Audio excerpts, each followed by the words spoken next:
All right, we'll call the Ward 4 meeting, January 26th, to get started here. Start with a round of introductions. I'm Alan Long, Ward 4, Position 2 Alderman. My name is John Latour. I was elected by the people of Ward 4, and I represent everyone in Fayetteville. I want to try to make this city a better place to live. I'm sure Alan does too. And we have some guests here tonight that are going to be presenting to us. I'm Landon Foster. I'm with DMX Architecture. I'm Brian Teague with Community by Design. Paul Chesky. No specific affiliation. Paul, of course, and his family own the property that we're going to be talking about tonight. Right. And if we would just want to start over there and kind of go around the room real quick. Yeah, I'm Tim Maddox. I'm principal of DMX Architecture. Joel Walsh, Northwest Arkansas Democrat Gazette. Are we going around? Sure. Everybody. I'm Barbara Taylor. I'm a resident of Ward 4. Bill Bowler, Ward 4. Ken Gardner, adjacent property owner.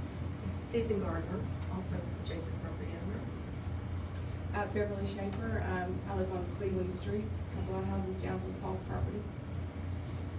Archie Schaefer, I live the same place she does. For permission. Deborah Boddington, Ward 4. Phil McKnight, Ward 4. Walt Eilers, Waterman Woods. Margaret Holtham, University Heights. Stacy Park, University Heights neighborhood. Steve Milligan, I live on Sunset Drive. Teresa Turk, I live on Cleveland, next door to Archie and Beverly. Matt Porting, Police Department. And we always appreciate you being here. Thank you. And welcome to John Latour. It's his first time being an alderman at a Ward 4 meeting, so glad to have you. Second time. I was at Second Ward time, 4 Ward 4 Saturday for the forum. afternoon. Okay. Over at the school. Okay.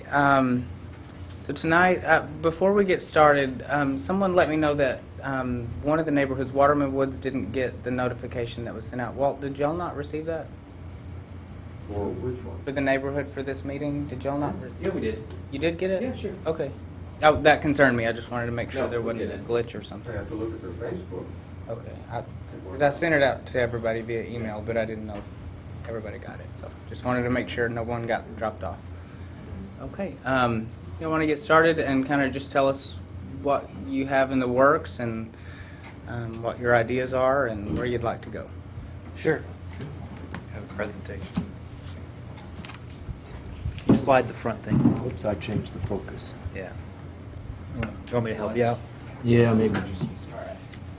All right, there we go. Feel perfect. How's that? Is that still looking focus? I'll handle it. You don't have to.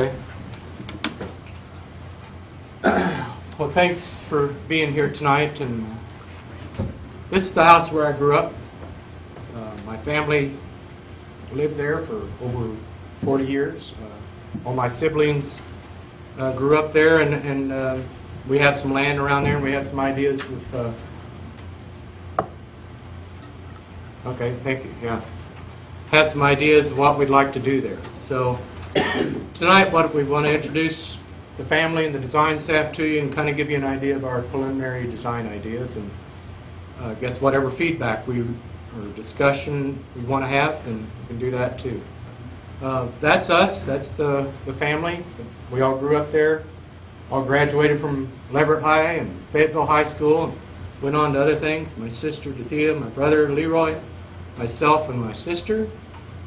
I'll turn it over to Brian now. Okay. Like I said, I'm Brian Teague. I'm with Community by Design. I've lived in Fayetteville for about 16, 17 years now. Graduated from the university. Got out of school and started Community by Design with really the intent of starting the firm was to provide the community with engineering and planning consultants who kind of specialize in walkable, more traditional type neighborhoods. Let's see. And then I'm Landon Foster. I'm with DMX Architecture. Tim introduced himself. He's the principal. We're a local small firm here in Fayetteville. Our office is on the square. I'm originally from Fayetteville. I graduated from the architecture program here, and we're happy to be here. Tim, do you want to say anything? Just a little bit of history. I've been in Fayetteville for about, let me see, since '97. 2002 graduate of the School of Architecture program. Our firm is 10 years old and was founded by myself and Tim Noble, who used to be the department head for the School of Architecture. Whoops. Well, talk about that's just a scene there on the project. Talk about what we call our Arkansas Legacy Project. You can see the red rectangle there is approximately 4 acres near the intersection of Cleveland and Razorback. Cleveland is going left to right there, and Razorback kind of coming up toward the red rectangle. And I want to make very clear that our idea is not to do this.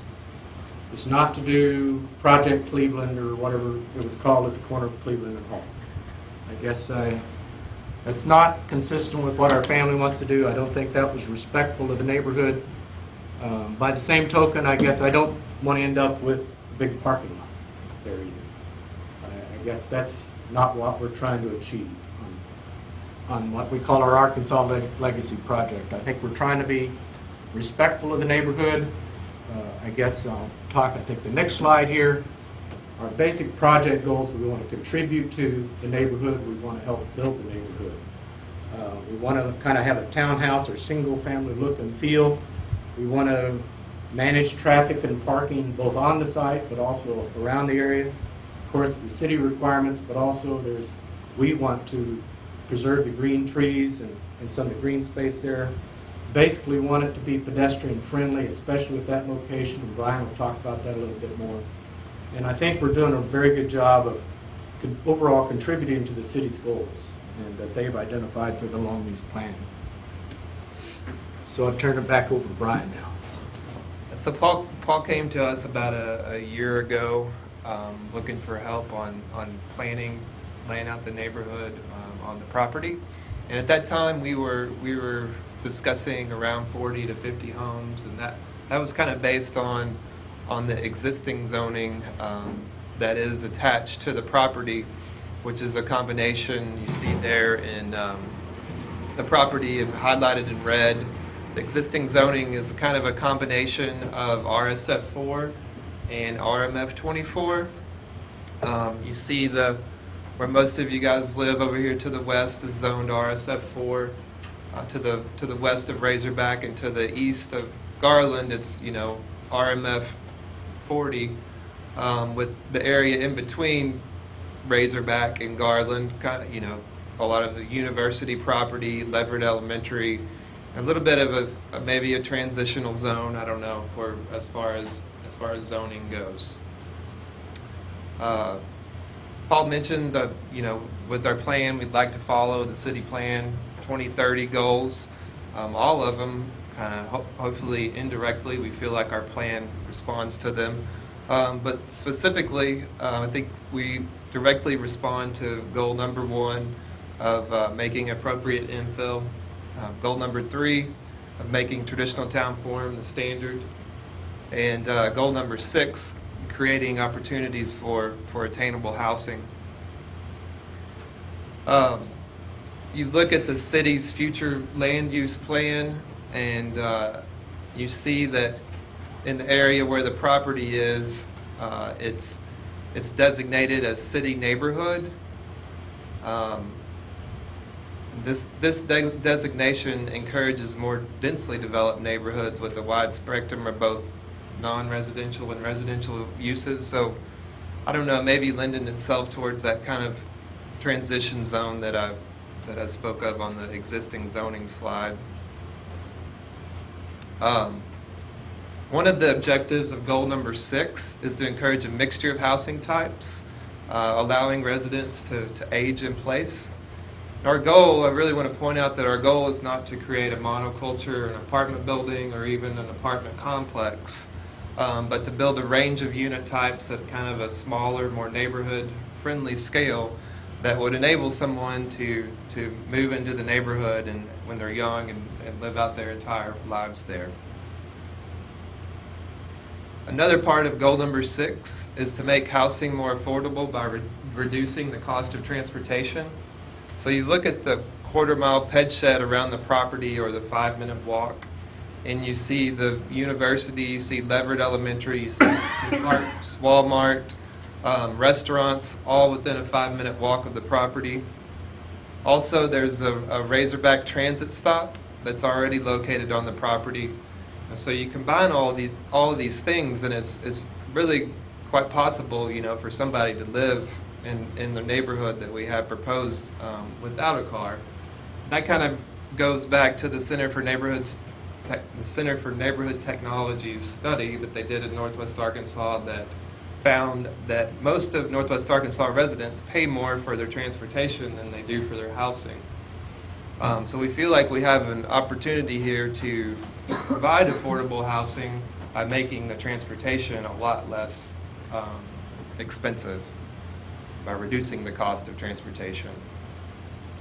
So thinking about the scale of the buildings that we're proposing in the master plan, this is the existing house that Paul grew up on that faces out onto Cleveland.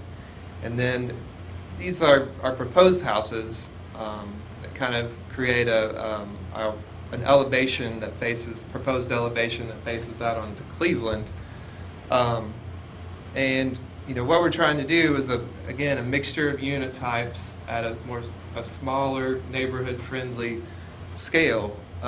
We feel like this is kind of cognizant of what we've heard from a lot of the neighbors at the meeting on Saturday, and what we suspect that we would hear from you guys. This smaller scale makes it easier for the fire department to service. And just overall, we feel like it might provide an appropriate transition from the neighborhood to the west to the higher intensity uses to the east, I guess, centered around the university. So this is our master plan. Like I said, we've been working on this for about a year now. We worked on a number of different concept plans before the family finally agreed upon this plan that contains approximately 54 homes, slightly higher density than RSF4 zoning. It's a density of 13 units per acre. You kind of compare that to what was proposed for Project Cleveland, and they were proposing I think 112 units at a density of 45 units an acre. So it's almost a quarter of the density of what they were proposing at Project Cleveland. But the master plan connected with streets, rear access courts, pedestrian pathways, high quality public spaces have been incorporated into the master plan. Front porches are also planned to enhance the quality of these spaces. This also encourages social interaction. It encourages eyes on the street. We feel like that these ideas are really the essence of goal number 3 of city plan, which is to make traditional town form the standard. In addition, we located access to garages to the rear of the homes, and garage parking has been provided for nearly all of them. And we've also provided parallel parking spaces on the street, and then there's other private parking lots that are smaller parking lots that are kind of dispersed throughout the site. The number of parking spaces that we provided, it meets the city development code. Question real quick. So how many parking spaces have you provided for the number of homes? There's right at about 100 parking spaces. So less than 2 parking spaces per home? That's right, yeah, because a lot of the units are one bedroom units, and so that's kind of how that works out.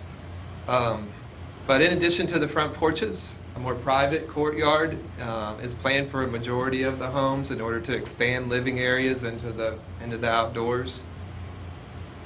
And also, tree preservation played a major role in the development of the master plan. It's our goal is to try to preserve the majority of the more mature trees on the property. Primarily, you see this old property line that runs north and south through the center of the project that we're proposing to preserve almost all of those trees. We're proposing to preserve trees either side of the existing house that faces onto Razorback. And then also there's, sorry, onto Cleveland, right. Then also there is a stand of pecan trees in the northeast corner of the site that we're proposing to preserve. Compared to Project Cleveland, again, we're proposing nearly 3 times the tree preservation that they were proposing in their plan. So again, a mixture of unit types is what we have proposed in our master plan at more of a smaller, more neighborhood-friendly scale. But when we look at the larger lot size requirements that are attached to the RSF4 zoning district, that really doesn't work to get our project built. You look at the RMF 24 zoning that's attached to the property, and its lot sizes are really encouraging the apartment buildings or apartment complexes. So we've looked at the form-based district downtown general that allows us the flexibility, the smaller lot sizes to get the master plan built. We recognize that while there's a lot of things in that zoning district that we need to help us get the project built, but at the same time there's a lot of things that we don't need, and we know that you guys are going to be concerned about, especially if somebody else were to buy the property and propose a different project under that downtown general zoning. So we feel like we can creatively find a way to exclude those things that we don't need in that zoning category as we go through the rezoning process. With that, I'm going to turn it over to Landon and let him talk about the architecture. Quick question, real quick. You just said that you think you could exclude things from the downtown general. Were you talking about a bill of assurance? That would probably be Is the that what avenue you to were do talking that. about? Right. Thank you. I appreciate that. Sorry, Dan. Oh, no problem. Do you think there's any way, looking at those 2 maps side by side, on the yellow one, that's Hillside Overlay District. Yeah, that cross Do you think the community neighborhood in blue can ever be developed to anything besides RSF4, since it's also, if you overlay the Hillside Overlay District on the map to the right? What can you develop besides RSF4 on the rest of the blue? On the, let's see. I don't quite understand the question, I'm sorry. Okay, you see the Hillside Overlay District in the Right. upper corner, Yeah. upper north side of the map on the left. Your justification for increasing the density includes the engineering fraternity, which is a one-of-a-kind RMF 24. You're also justifying it on the fact that the blue is not meant to remain RSF4 in the future. Can you make the blue more dense than the RSF4 with it being by and large a hillside overlay district already? Well, technically, I guess you could if you Well, if the city were able to changed the hillside overlay district. if you were able to rezone that can't rezone yellow that's in the RSF4, if you were able to rezone it to something You else. can't rezone it with it in the hillside overlay.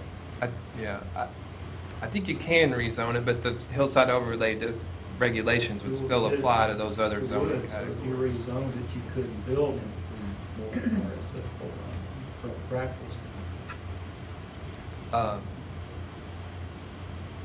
It would be more difficult to build in the hillside overlay district, right, than if you were trying to build an area that wasn't It makes no hillside sense overlay. that that entire block is in the blue, whatever you call it, community general, when it's impractical based on the hillside overlay district.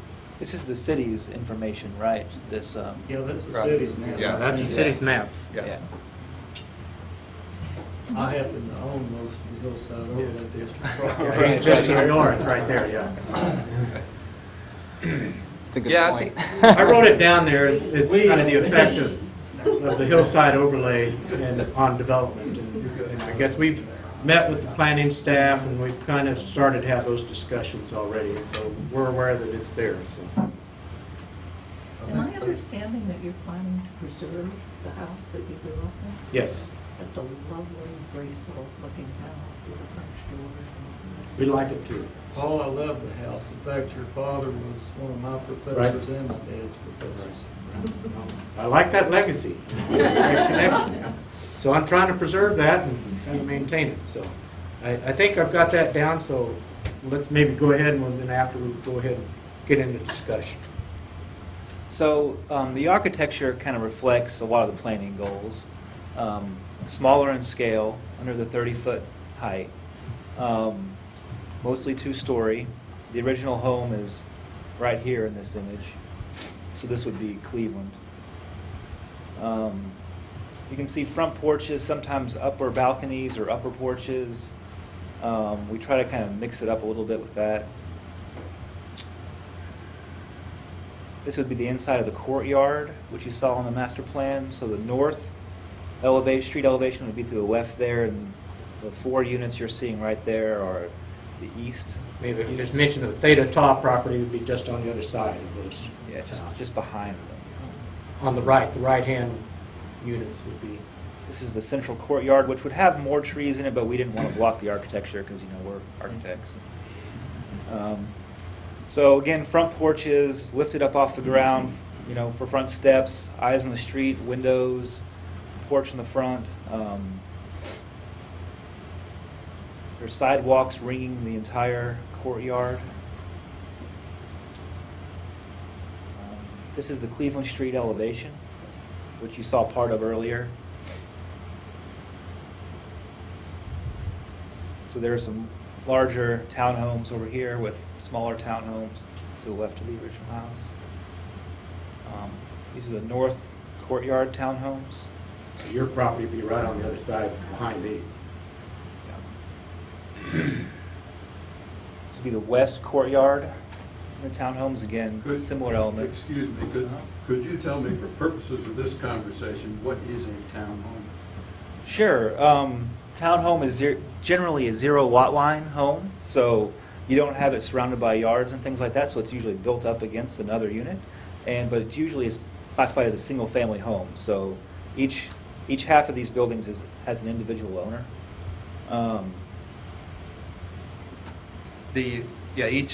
Each of those buildings would have. Can I borrow that? Yeah. Each of those buildings would have two units in them, but they would both sit on their own individual lot. So there'd be a lot line that went down the middle of the house.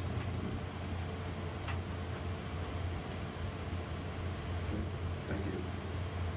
So these are larger, but the same principle applies. There's basically a lot line right there and right there. So would the rest of the homes that are not townhouses, just the single-family units, would they be built to a 0 lot line development too, with a small yard on one side? We have some single-family homes that have yards all the way around. If you Yeah. could go back to the overall plan, right, and you'd see the pointer, you know. Which the button right here? It's the one Right with there? The red one right there. Right there. There. Those are 2 single-family homes, and then here's another one right there. Now, there's 2 that are connected and 2 that are connected. One thing that we haven't talked about too much, but here's, say, along the front of Cleveland Street, here's the existing house. Then we have, in essence, the garages here that we talked about, and part of the density is basically from garage apartments or carriage houses on top of the garages. So here you can see, here's Cleveland Street, come in the street, and here's kind of a driveway here, the rear access. Here's an access to this house, and then this house, and these houses to the rear. But these right here would have access into the garages, and then probably a carriage house or a garage apartment on top of these. And then, whoops. they'd come from the garage across the courtyard into the back of their house. These houses up here, the garages are built in the house. There's no carriage house, but there's carriage houses back here. Again, somebody coming in here, driving into the rear, and coming into their garages back here. There's no carriage houses there. But you can see these are kind of the garage apartments or carriage houses, and then right in here, associated with these townhouses. So, Thank you, I appreciate it. Is the only exit onto Cleveland? yes, Yeah. that's the proposal right now. Have y'all discussed that with the fire chief already? This hasn't gone through planning department. It's very yet, much so- preliminary stages. Right.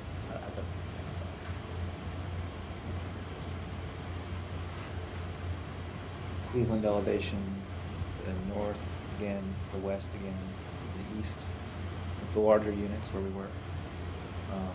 You guys want to talk about the number of units again? Or? Yeah, I think you were going to talk about that. I guess. Yeah, this slide just kind of shows the breakdown of bedrooms associated with, well, the number of bedrooms associated with each unit. So we have one, the existing house has 5 bedrooms in it currently.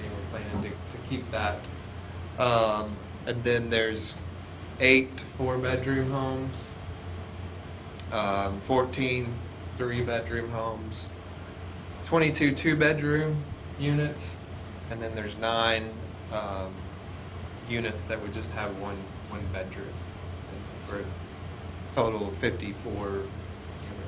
So I guess I think we were trying to build a diversity into the neighborhood, and it could meet a variety of needs, and hopefully even encourage some families with kids there. So, and not trying to make it look like a large, in essence, monoculture of all the units stacked on top of each other. So, Paul, are you planning on tearing down the old carriage unit behind the house? the existing. Garage and apartment behind the house? Not right now. I think I'd like to keep it if we can, but that's That'd be part of this. part of this, yeah. It's kind of if I go back, it's that little spot right there. That's the existing garage apartment. So I think the White House would go because it's just too bad a shape and too old. So, but that's kind of probably be one of the last things we figure out is how to remodel that garage apartment if we can. So, You mentioned the White House, is that the one on Cleveland? right on the corner of Cleveland and Razorback, kind of as you come up Razorback, almost straight in front of you, and that's kind of the southwest corner of the property. Right there. How, based on the picture you were just showing, how does a car get to the homes in the back? The very back, maybe I'm Okay. misunderstanding. Well, here's Back there. the street, come up the street, now here's the kind of a driveway right here.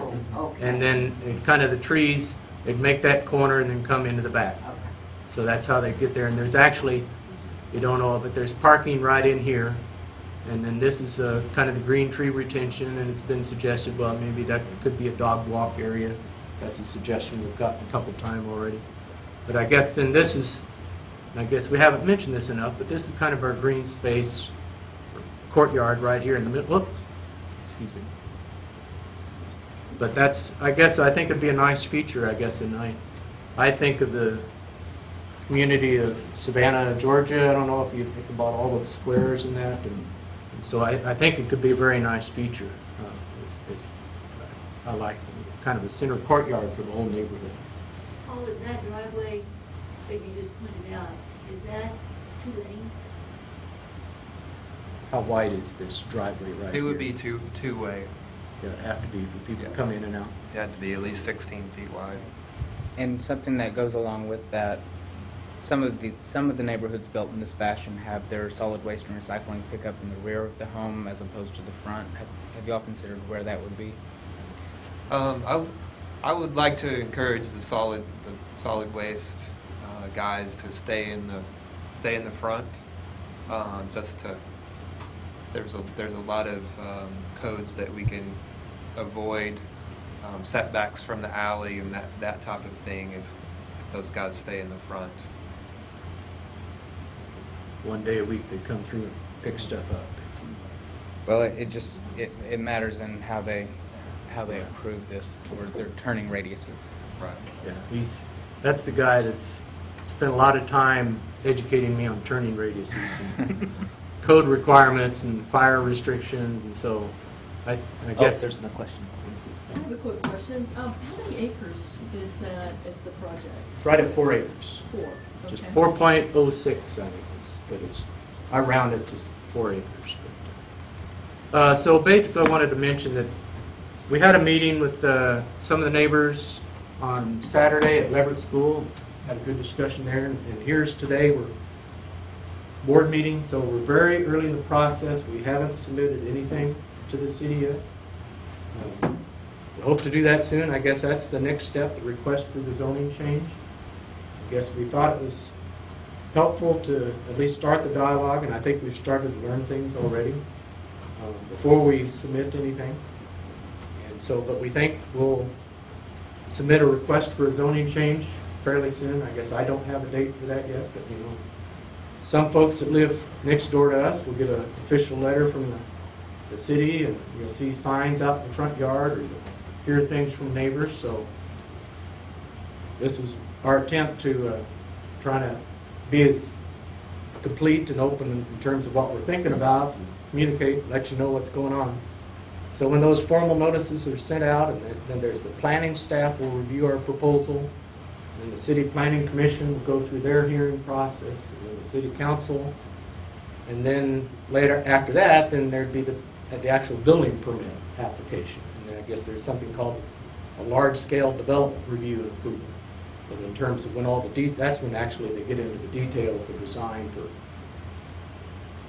Well, Yeah. all the details. That's when the details get reviewed and approved, and then the city planning commission review and approval. So we're up there on the second line, I guess. So there's a lot of opportunities. So wanted to reinforce that we're very early. The design is preliminary. I guess we've got some sketches to kind of let us and the family know what we're thinking about, but as well as to let you guys know. So I guess I just caution you a little bit that things might change as we go through the process. And so there's the opportunities for your review and comment. And I guess I'm getting ready to turn it over to you guys, but we have some forms here if you want me to hand out forms if people want to write out comments, or turn it back to you to let you. Actually, if you want to go ahead and just put them here on the end, and if y'all want to circulate those forms, and that way if you have any thoughts as we go through the questions, you can jot them down too, and so you don't forget things. If I don't write it down, I will forget. So, Are you anticipating that the homes would be owner occupied? Don't know yet how that's going to work out. So how many bathrooms do you propose on the 4-bedroom units? Well, I guess I think we want to build them as quality units. Okay, I see quality finishes. I guess to me that would mean, and we've got some preliminary designs on some of these. Yeah. I guess that, so here's the 4-bedroom, whoops. These buildings, oh, dang it. That's my neighborhood up there. The buildings on the right are 4-bedroom, and the ones kind of on the south side of the courtyard, some of those are 4-bedroom. And we have preliminary designs for those, but I guess quality buildings with quality touches, so I don't remember what they are, but about 3-bedroom, 3-bath, 4-bedroom, 3-bath. They're 3.5, 2.5. Yeah. Right so, now. But we haven't settled on design. I guess that's kind of the next step for us after we get through the zoning process, is get into the design. Have you inquired whether the university is going to seize this property when it goes to this project for another parking lot? You said you didn't want a parking lot. But Well, I don't think our family's interested in selling it to the university.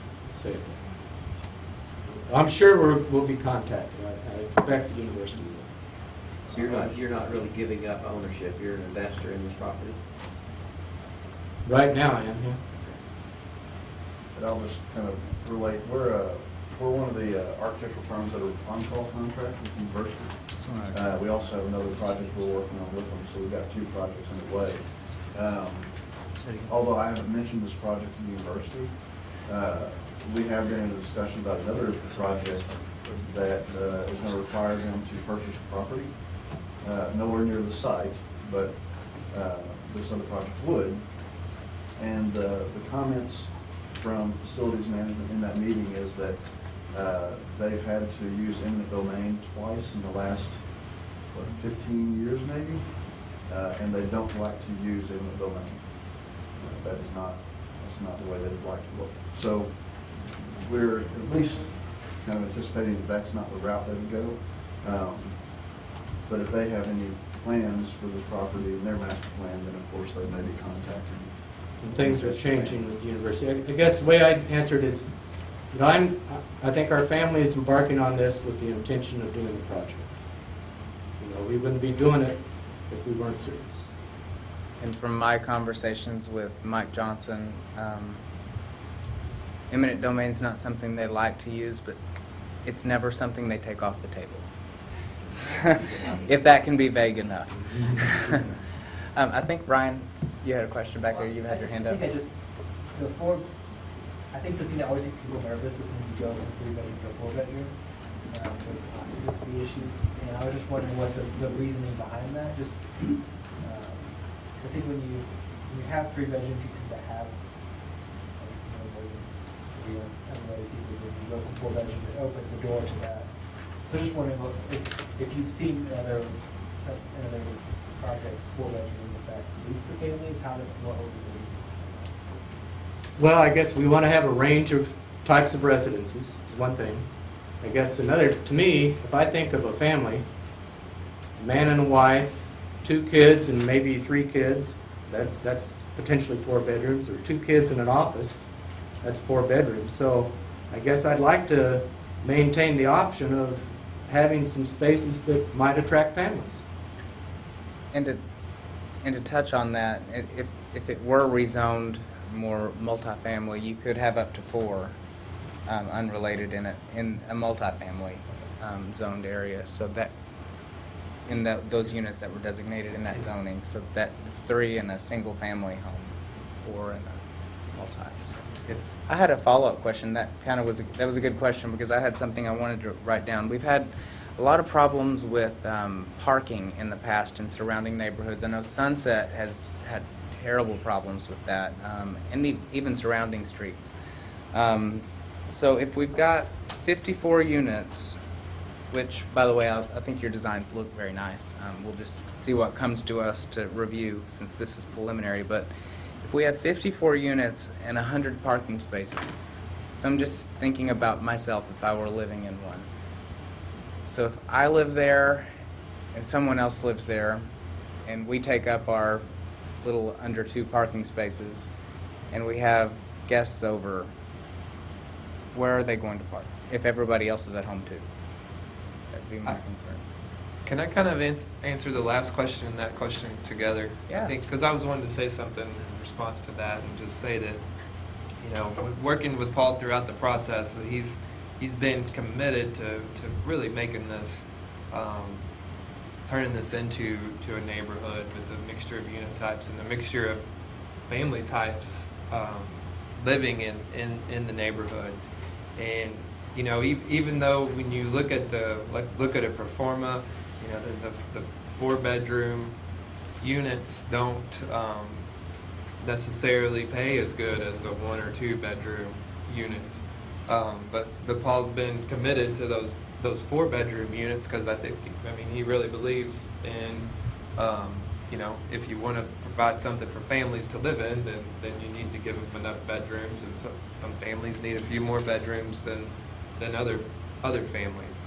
And that kind of goes to the way that the parking requirements are set up. If we are planning on, a family, truly a family living in one of those 4-bedroom units, then we felt like that, they're not going to have four cars.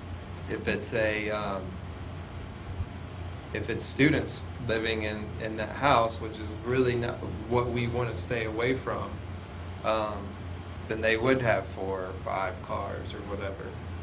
But we're trying to it's going to be a challenge, but we're honestly trying to do our best to stay away from that scenario. We don't want undergraduates living in the project. I mean, we want families, you know, maybe graduate students or whatever, living in some of the one-bedroom apartments, but primarily families living throughout the neighborhood. So I don't know if that kind of I guess helps a little bit.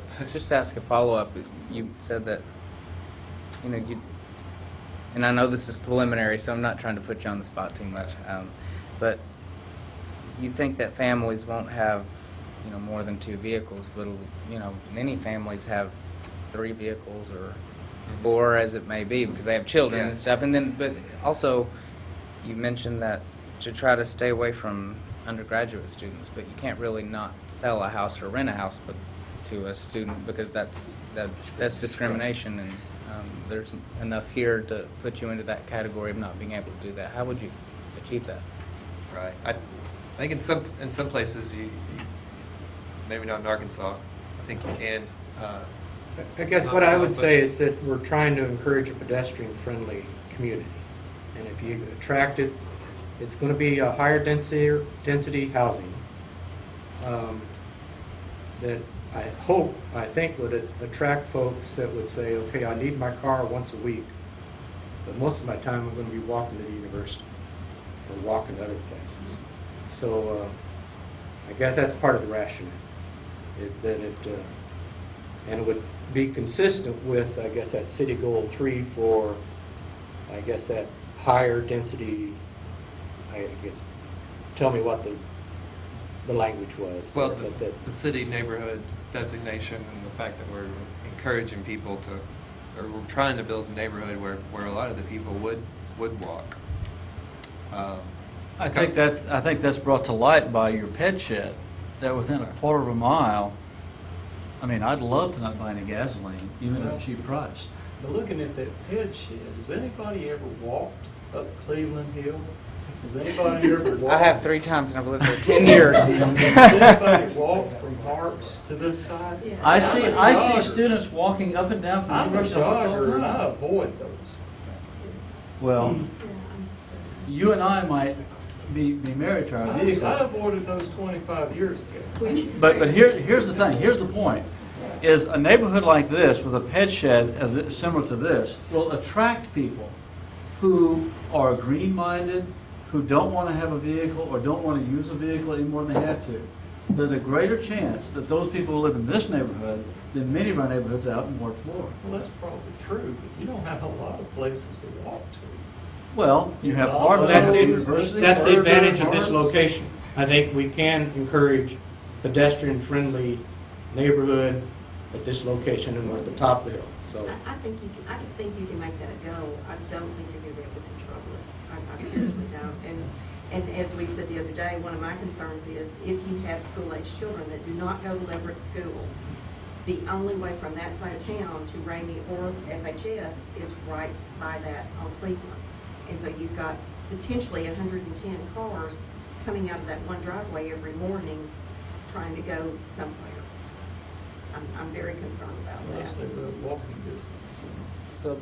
So what Susan made a good point, and that would be something that we'd talk about at the council. So since y'all are in those preliminary stages of planning, maybe it's something that y'all could take another look at too. Is one, access is something I heard you mention, because and the fire chief's probably going to look at that too and say that's a lot of people for one access, and also parking, because of the parking on the street. I mean, it's gone back and forth for years and years and years with no parking signs on Sunset and other streets in the area too. Is that I anticipate a lot of discussion at the council and even at the city, at the planning commission level, of having, you know, the 1.8 spaces or 1.9 spaces per unit. So that's something I would just, that's my suggestion to you anyway.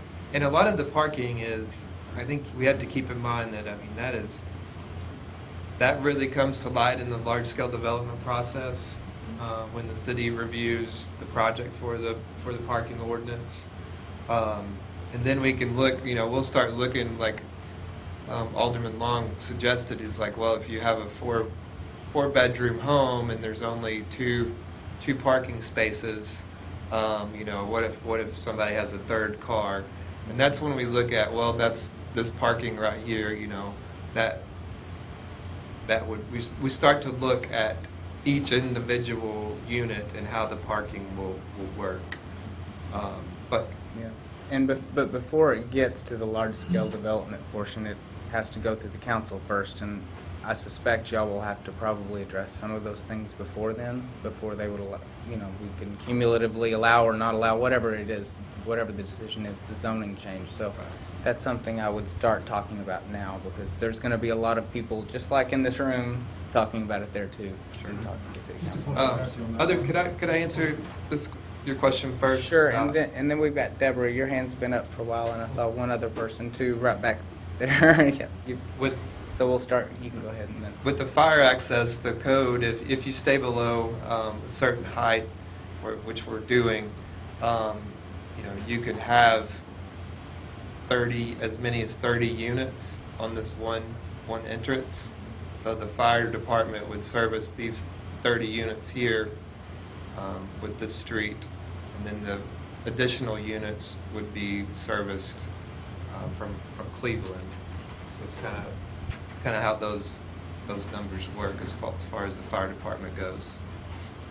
Brian, if you need a second entrance, can that be achieved? How many units do you lose? Yeah, we would lose a significant number of units. That kind of and there's things. Question. I was wondering what is on the north. I mean, we're just seeing it there and not anything around it. So what? Right. Woods to the north. Yeah, and then the woods. What? Help me here. What's the closest street on the north side? It goes that far back. Well, that wooded property comes up to a house, but it adjoins another 3 acres or so that we own that has access to Weddington. That particular property comes out, is it Brewster? Yeah, it's where it curves down. And east, where are we east? So the houses on Hall. Okay. I think if let's wait, back in the very back. I can't see that far, but Point of clarity on the parking spaces. Is it 50 garages spaces and then 50 on the street, or is it 100 garages and then more on the street? Approximately 50-50. Okay. Paul, I like your design. It's a lot better than Project Cleveland. I haven't decided if I'm for or against. Brian, how many parking places are you proposing on Cleveland? On Cleveland, about 10 parking spaces. My understanding from when we were going over Project Cleveland is that Cleveland is no parking, period. It has been where there were parallel parking. Apparently it's against city ordinance now. And one of the conditions of Project Cleveland was to widen Cleveland in order to get their project done, which would allow parallel parking, which would have a so-called traffic calming effect on already business. Right. Well, to talk a little bit about the parking, and to be honest with you, Paul doesn't like the parking on Cleveland. There's a couple different things. I think with the Project Cleveland, they had to widen their street because their building was so tall. We don't have to widen our street because our buildings aren't tall. We need the parking on Cleveland, as you can already see. But here's what I've always told Paul: that parking on Cleveland will slow the traffic down. And if you look at pedestrian fatality rates at 30 miles an hour versus pedestrian fatality rate at the car going 20 miles an hour. A pedestrian's 9 times as likely to die if they're hit by a car going 30 miles per hour. So the only reason that the main reason that we're doing that is that's going to make Cleveland a safer place for pedestrians, and there's pedestrians all over Cleveland. I don't say it's room on the street for parking, that's my main objection. Well, you would have to the whole widen it project. slightly. Like about But 4 then feet. you're gonna be into his front porch of the existing house. It's about, you'd have to widen it about 3 or 4 feet, and that would narrow the lanes to get the traffic to actually go closer than 20 or 25 miles an hour, which would be safer. So, I'm sorry, so, let me just repeat that argument back to you. So, you are gonna widen the street on Cleveland by 3 or 4 feet, right? Is that what you're saying? Well, it's a varied width right now. Right in front of Paul's house is where the curb line would be. Once you go on up towards the Razorback intersection, it gets a little bit narrower, so you might have to widen it by about 3 feet. is It what- kind of tells what us, the math is. it depends on what the city tells us they need. It's according to the master street plan, right? Yeah. It's not just our idea. Yeah, so you know, it is, you know, you've seen the pictures and it do like very nice homes. So I credit you that and you've shown it again, but I have to say the argument that having parallel parking and reducing the sight lines on all of this street with its kids and students is gonna help the traffic issue and stop accidents, that's insane. Right. It's not me. I can show you these studies.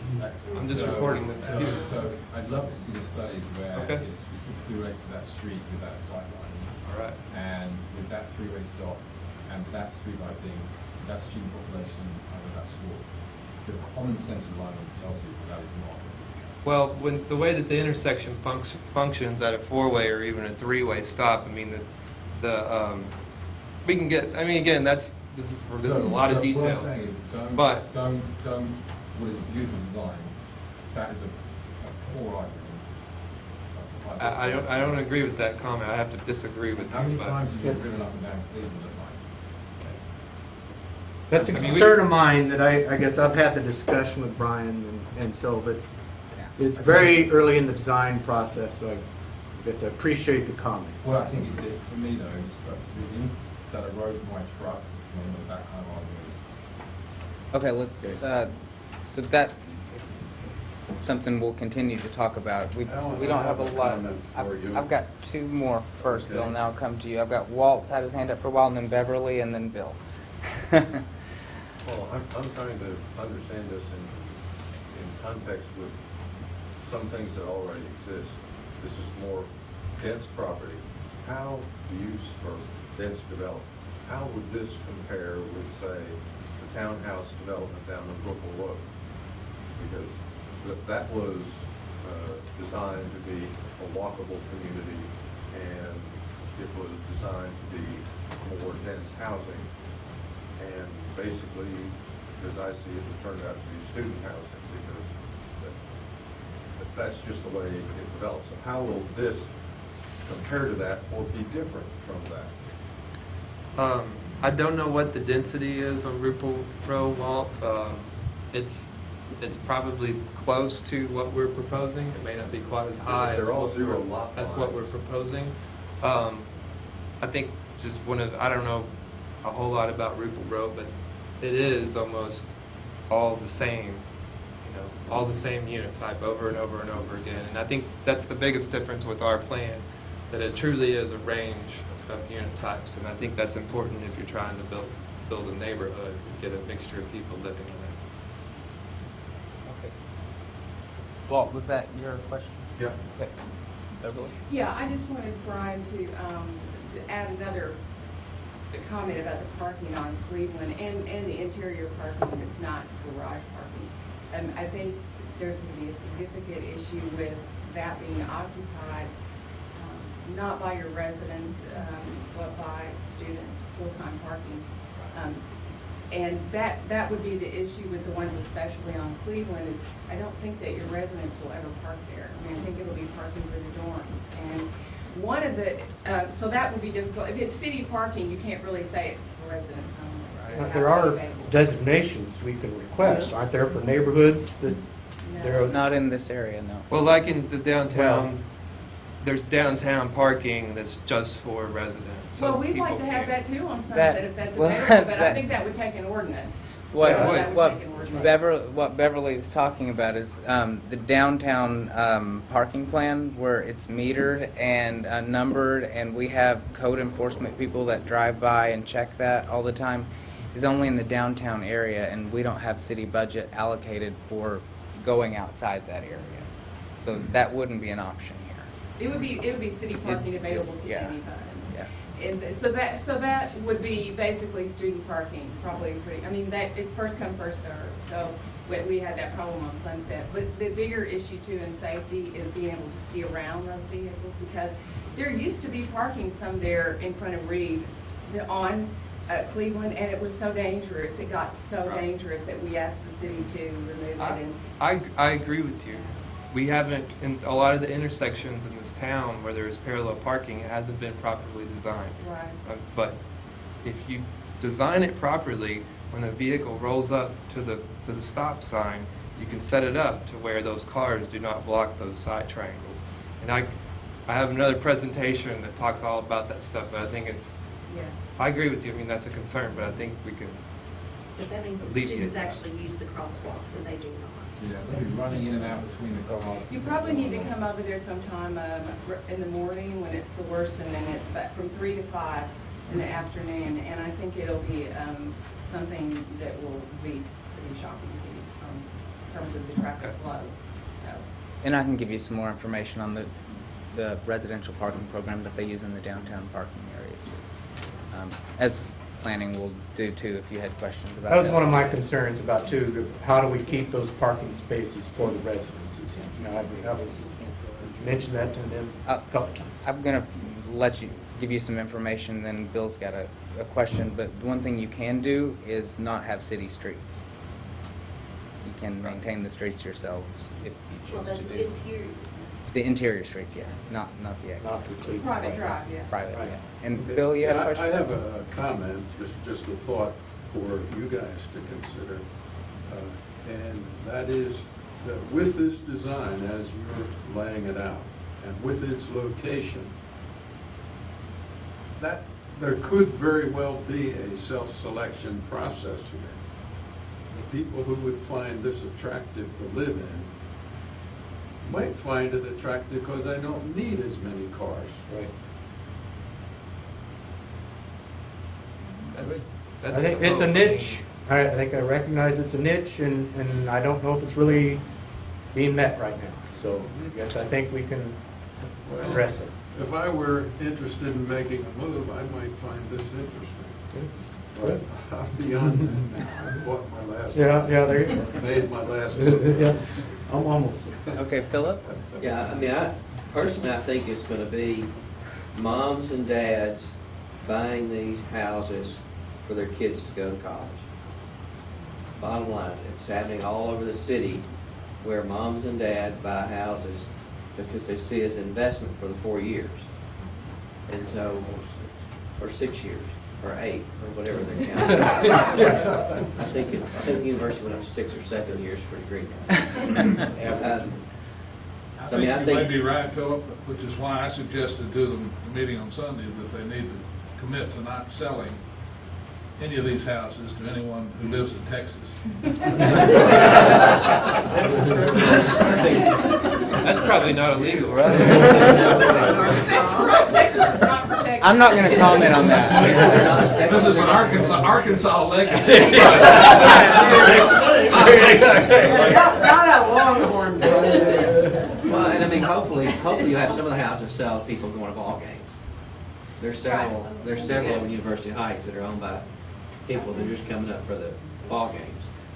If that happened, I think that'd be great, but, I mean, we got to be Quiet for realistic. 9 months a year. Yeah, realistic, that's what. We make a lot of money for that one or 2 months. Yeah.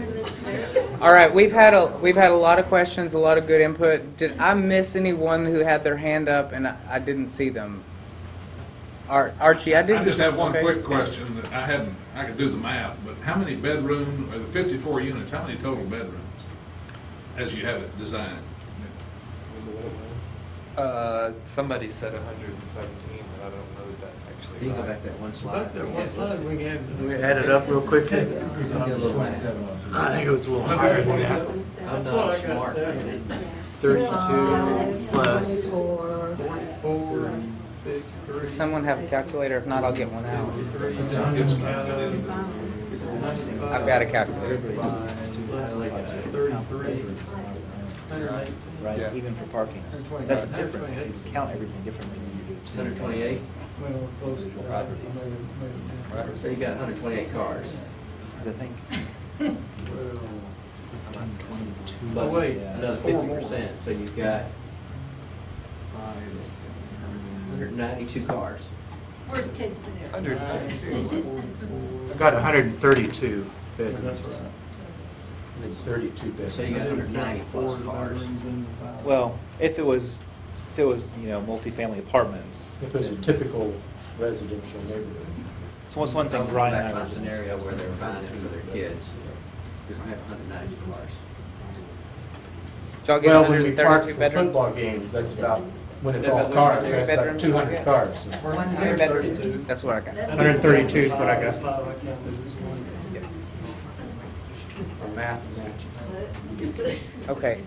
Okay. So I didn't miss anybody else's hand that was up for a long time, and well, I wanted to ask another question. If you're talking about developing a neighborhood for families, I see 4-bedroom, I see mostly 2-story houses. The demographic that is not served in Fayetteville looks more like me than you all. And I don't need a 2-story home anymore. I currently have one. I would love to be able to get a 1,800 square foot, 1-story house. And that would mix up that neighborhood and would probably create some attraction, but I don't see that anywhere in your plan. Some of them have the master bedroom downstairs, for instance, and then 2 more bedrooms upstairs or something like that. But yeah, we don't have any units that are just single story where everything is on one floor, on the ground floor. And all the 1-bedrooms are up. Right. Well, some would be potentially on the ground floor. So does that mean that they would also be handicap access, the ones in the master bedroom? We haven't gotten to that level at all. Technically, they wouldn't Be hard have do. to be if it's a single family home, but if it's an apartment, then a certain number Because of that's them have to be. another group that is underserved in the city. all right. Well, that takes up our hour. I'm going to stick around for a few minutes if anybody has any questions. I'm sure y'all will be here for a couple. I wrote a few notes. I just want to make sure I wrote a few of these down. It goes back to the parking, but we did have one comment, I believe, just get a yes or no. Did somebody say that, well, I know, Alan, you had mentioned that you were concerned there wasn't enough parking spaces, right? I am, yes. But there was also a concern there were too many cars coming from the neighborhood or from this development. Is that also another? Coming out on Cleveland, I think, yeah. Okay. Its access point was the other one, only one access point. Okay. So I just want to make sure my notes right. I'd just like to say I really appreciate you all coming and sharing this with us this early in the process. We came Saturday too, and it's excellent information. It's really, you don't have to do it, and I really appreciate it. And, just answering questions and being receptive to the ideas and concerns. And I like the concept, and I don't like the downtown general zoning, but I think I explained that Saturday why, and I think you understand why. Yeah. But I hope that it gets built and that everybody is happy with what gets built when it gets built. So, I want to continue to work with you to do that. Appreciate that. No, I appreciate having the opportunity to kind of have a discussion. And I'll just add to that too and say, I know Brian's very invested in the community. I've been very invested in the community. Paul may not know this, I may have said it or not. We were interviewing with him, but we interview our clients as well to see if they're the right fit for our firm and for the community. So this is something that when we decided to kind of take it on, we felt like we had the right kind of client that felt like that the development was going to be appropriate for the neighborhood. So.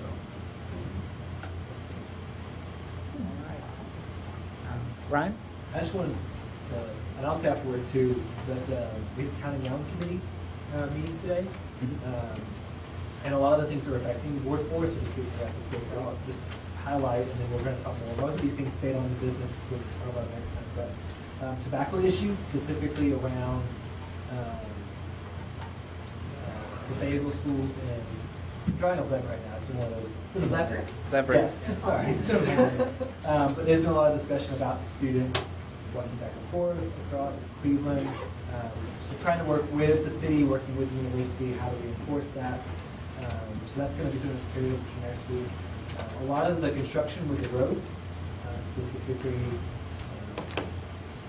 the highway and how it's Maple and Razorback are highways and how that's all affecting that is something that's being updated. But specifically, if you want to see the committee went through and ranked a bunch of topics, you can look at what the topics are looking at. But the top topics that we're going to be discussing in the next 4 meetings, emergency preparedness, issues specifically underneath that is fire cost sharing with station number 2, the one right by campus. Potentially, if we try to increase the size of that, if the university can share the costs, because a lot of that's going to be affecting students.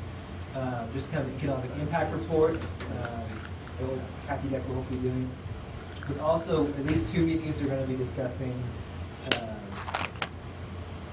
how athletics bid and host events and how that process works, but also with emergency preparedness, but also how the traffic and things like that. I'm sure that not me, because I'm on the other side of Ward 4, but you all get impacted by that a lot more.